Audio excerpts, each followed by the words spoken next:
ঘুমোবো আমি, ঘুমোবে তুমি, গল্প শোনাবে ঘুম পড়ি। হালকা আলো, চোখ বন্ধ, চলো একটা গল্প শুনি। রাতের গল্প বাংলায়। আজকের গল্প দুই ভাইয়ের গল্প। সে অনেক দিন আগের কথা।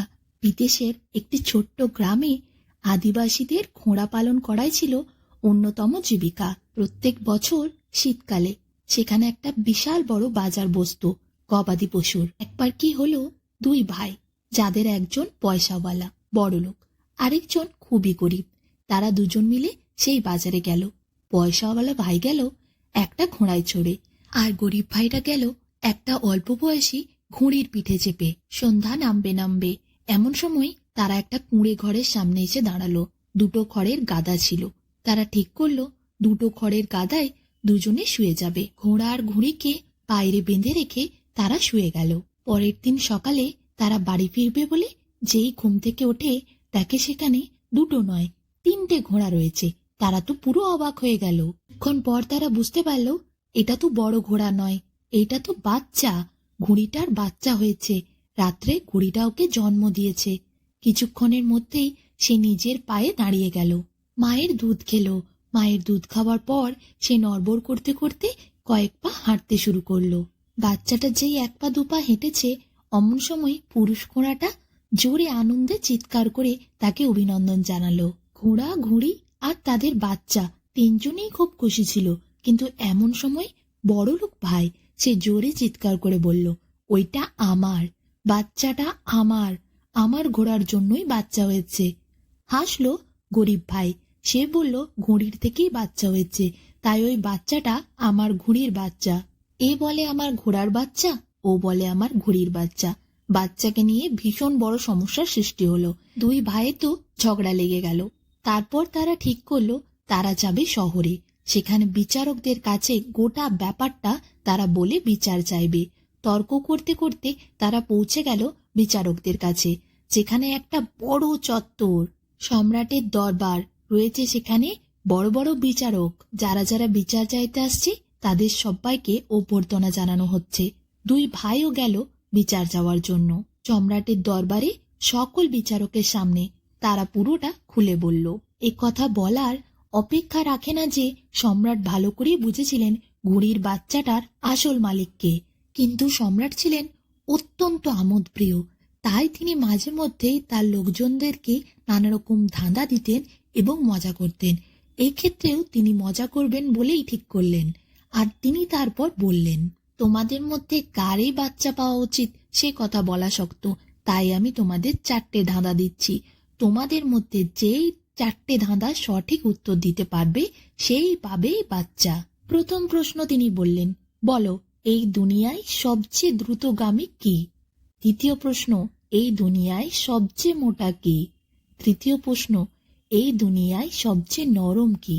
চতুর্থ প্রশ্ন, এই দুনিয়ায় সবচেয়ে দামি কি? দুই ভাই এই সব ধাঁধা কথা শুনে অবাক হয়ে গেল।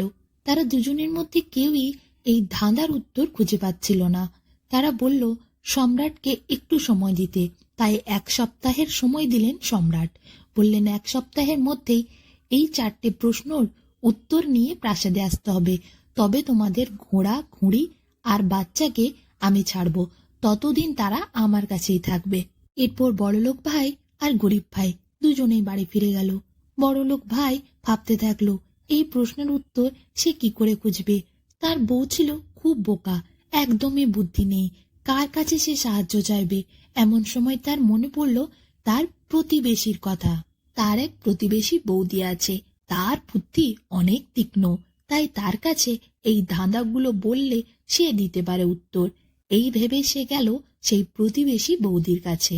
বেশ কিছুদিন আগে ওই প্রতিবেশী বৌদি ওই বড়লোক ছেলেটির কাছে একটি রূপোর মুদ্রা নিয়েছিল। এখন সেটা বেড়ে হয়েছে 3টে, যা এখন প্রতিবেশী বৌদির পক্ষে ওই ধারের ঋণ শোধ করা একদমই অসম্ভব হয়ে দাঁড়িয়েছে।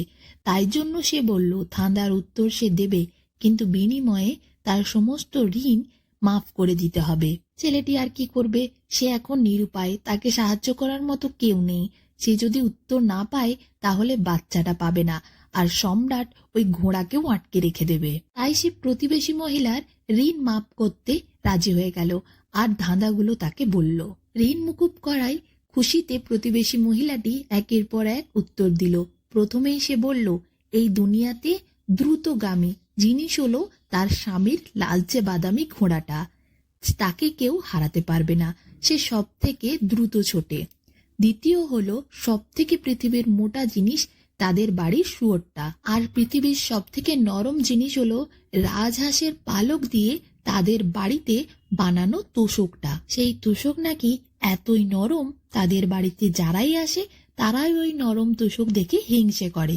চতুর্থ প্রশ্নের উত্তর, এই দুনিয়াতে সবচেয়ে দামি জিনিস হলো তার 3 মাসের ভাইপো। ওর যে সুন্দর বাচ্চা আর পৃথিবীতে কোথাও নেই। পৃথিবীতে যত সোনা দানা আছে তার পরিবর্তেও তাকে সে দিতে রাজি নয়। সেই কারণেই সে হলো পৃথিবীর সব থেকে দামি জিনিস। মহিলাটির কাছ থেকে এইসব উত্তর পাওয়ার পর বড়লোক ছেলেটি বেশ ধন্দেই ছিল, কিন্তু তার তো কিছু করারও নেই। সম্রাটের সামনে তাকে হাজির হতে হবে কিছু উত্তর নিয়ে, না হলে তো সে ঘোড়াটাও পাবে না, বাচ্চা তো পাবেও না, ঘোড়াও তার চলে যাবে।